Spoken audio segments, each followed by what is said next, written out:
Guys, Italy. Yeah. I must say one thing from Italy, the takeaway for me from the last 2 weeks, I've been highly impressed by their physicality.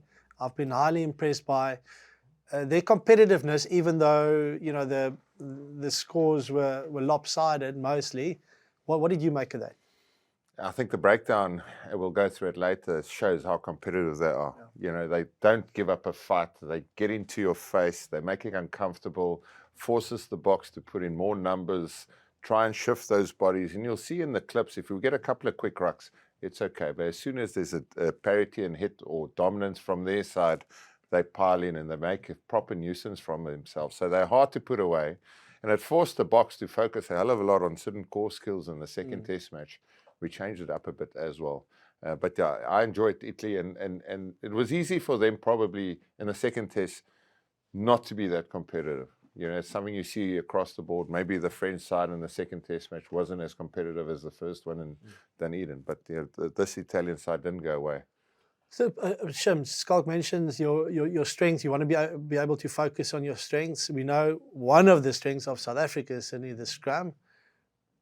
What did you make of the start of the game?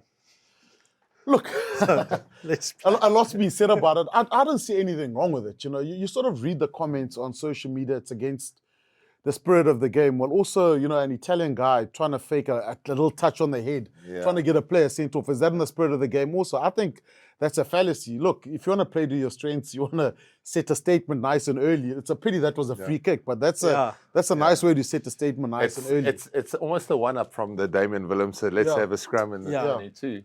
But I mean, the French clubs used to do this years. I remember, I think was it Willem de Waal that told me once, and he said, look, basically he was told kick the ball directly into touch. Check this, man. Exactly. He's loving check it. He's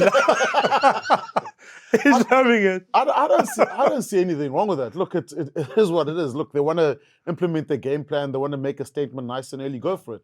And just to mention it, it's been done before. The French clubs used to do it, whether it was for a scrum or to get in a punch-up. Yeah. Those were the old days. So I think the main thing of the spirit of the game comes that you're underestimated and so far in front of the ball. You know, like, but if he kicks it flat like you would do from a 22 and you catch it before, it's anyway not troubled. So yeah, it was kind of that thing of if it's deliberate, must it be a penalty then? Because remembering that from a kickoff, if you're in front of the ball, it's a scrum. It's not a penalty.